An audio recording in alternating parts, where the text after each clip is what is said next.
कभी ऐसा महसूस हुआ है कि महीना अभी आधा ही बीता है और सैलरी गायब? अगर हाँ, तो यकीन मानिए इस रेस में आप अकेले नहीं हैं। आज हम बात कर रहे हैं एक ऐसे फाइनेंशियल क्राइसिस की, एक ऐसे वित्तीय संकट की जो हमारी पूरी पीढ़ी को अपनी गिरफ्त में ले रहा है। तो चलिए आज मिलकर पता लगाते हैं कि आखिर ऐसा हो क्यों रहा है और इससे बचने का रास्ता क्या है। 16 लाख रुपए। जी हाँ, 16 लाख 1000 रुपए। जरा सोचिए, ये वो रकम है जो किसी ने अपनी माँ के इलाज के लिए ना जाने कितने साल, कितनी मुश्किलों से बचाई हो। पर क्या हो अगर ये सारी की सारी बचत एक झटके में सिर्फ एक वीडियो गेम पर उड़ा दी जाए? नहीं नहीं, ये कोई फिल्मी कहानी नहीं है। ये बिल्कुल सच है। हाल ही में एक 17 साल के लड़के ने ठीक यही किया। और ये कोई इकलौता मामला नहीं है। अभी कोलकाता में ही एक 23 साल के लड़के ने क्रिप्टो में पैसे गंवाने के बाद अपनी जान लेने की कोशिश की। पता है, ये दोनों ही घटनाएं एक बहुत बड़ी, बहुत गहरी प्रॉब्लम की तरफ इशारा कर रही हैं। ये बस कुछ नौजवानों की गलतियां नहीं हैं, बल्कि ये भारत के 70 करोड़ युवाओं के भविष्य पर मंडराता हुआ एक बहुत बड़ा संकट है। एक ऐसा संकट जो कर्ज, दिखावे और फाइनेंशियल नॉलेज यानी कि पैसे की समझ की कमी से पैदा हुआ है। और आंकड़े तो सच में चौंकाने वाले हैं। एक सर्वे बताता है कि 80% भारतीय कर्मचारियों की सैलरी महीना खत्म होने से पहले ही खत्म हो जाती है। और सोचिए, इनमें से 1/3 से ज्यादा लोगों के पैसे तो महीने की 15 तारीख आते आते ही हवा हो जाते हैं। और इससे भी ज्यादा चिंता की बात तो ये है कि 57% भारतीयों के बैंक अकाउंट में 5,000 रुपए से भी कम हैं। मतलब देश की आधी से ज्यादा आबादी के पास कोई फाइनेंशियल सेफ्टी नेट है ही नहीं। कोई मेडिकल इमरजेंसी आ जाए या कोई अचानक मुसीबत, तो वो क्या करेंगे? तो ये सवाल मन में उठता है कि क्या हमेशा से ऐसा ही था? हमारे माता पिता, हमारे दादा दादी, वो लोग पैसे के मामले में हमसे इतने बेहतर कैसे थे? आखिर उनके पास ऐसा क्या था? कौन सा सीक्रेट था जो आज हमारे पास नहीं है? कैसे उन्होंने कम पैसों में भी इतनी अच्छी फाइनेंशियल प्लानिंग कर ली? तो चलिए थोड़ा टाइम में पीछे चलते हैं और उस पुरानी पीढ़ी की समझदारी के खजाने को खोलते हैं। वो पीढ़ी जिसने कम में भी ज्यादा हासिल किया और एक मजबूत भविष्य की नींव रखी। ये कहानी सुनिए, अविश्वसनीय है पर 100% सच है। 2017 में एक 84 साल के रिटायर्ड बैंक क्लर्क ने इंडियन आर्मी को पूरे 1 करोड़ रुपए डोनेट किए। नहीं, उनकी कोई लॉटरी नहीं लगी थी। ये उनकी दशकों की बचत और सही इन्वेस्टमेंट का नतीजा था। ये कहानी हमें दिखाती है कि अनुशासन और दूर की सोच में कितनी ताकत होती है।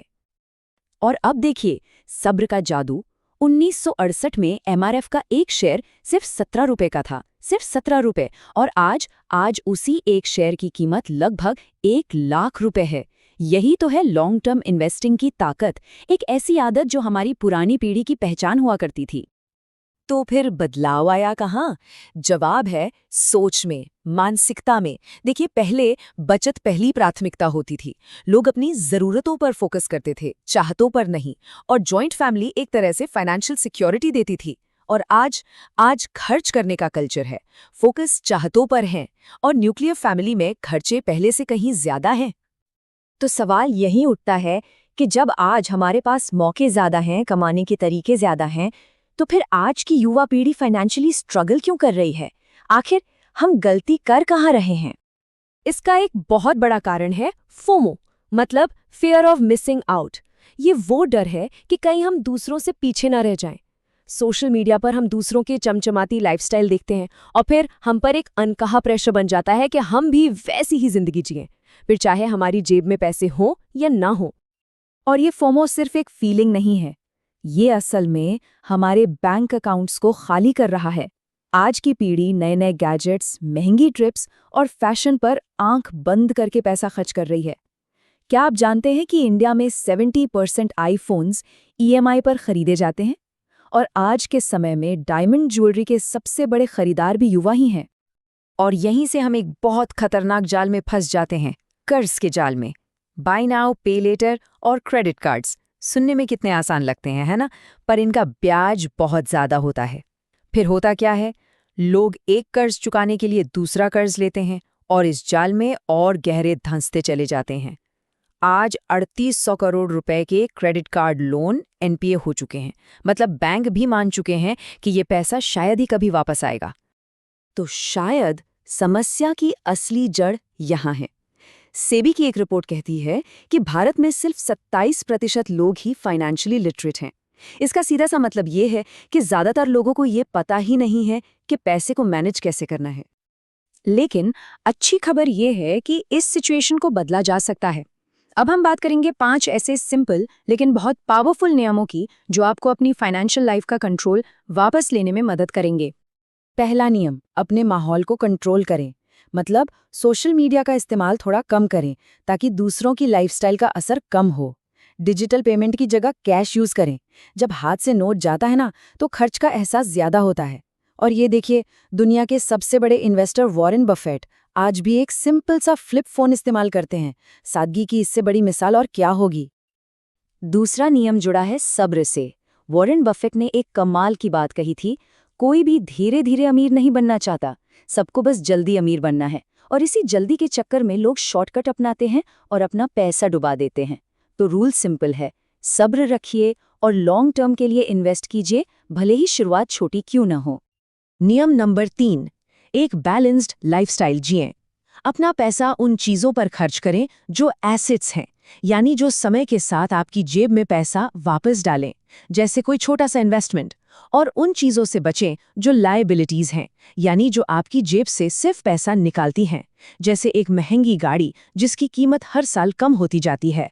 अपनी जरूरतों और चाहतों के बीच का फर्क समझना बहुत जरूरी है। चौथा नियम, एक बहुत ही सिंपल सवाल है जो खुद से पूछना है। कोई भी महंगी चीज खरीदने से पहले बस एक बार सोचें, अगर मैं इस चीज को 2 बार खरीदने की हैसियत नहीं रखता तो क्या मुझे इसे एक बार भी खरीदना चाहिए? यकीन मानिए, ये एक सवाल आपको फालतू के खर्चों से तुरंत बचा लेगा। और अब 5वां और सबसे जरूरी नियम, अपने पैसों का हिसाब रखिए, उन्हें ट्रैक कीजिए।